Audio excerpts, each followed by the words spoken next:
Bonjour, la vidéo que vous vous apprêtez à regarder répondra à la question suivante.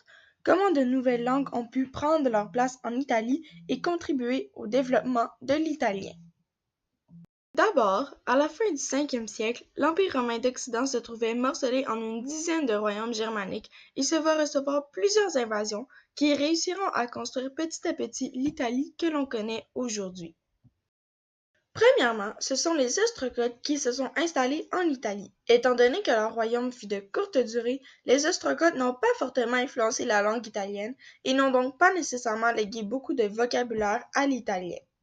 Toutefois, ils ont réussi à donner des mots en lien avec la vie militaire, comme rocca, qui signifie château fort, et aussi des mots en lien avec la vie de tous les jours, comme spola, qui veut dire bobine, et arredare, qui veut dire fournir.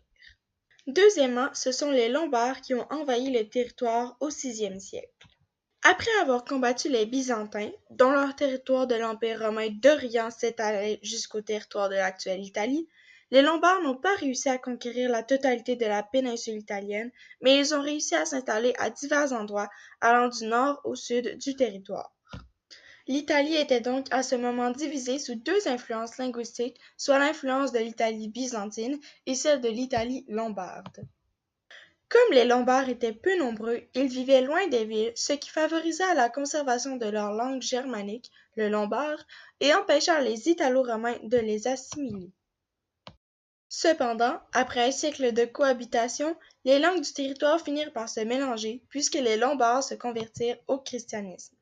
Ce changement encouragea les mariages entre les deux peuples qui coexistaient sur le même terrain depuis un siècle, et du coup, les Lombards finirent peu à peu par abandonner leur langue pour celle des Italo-romains.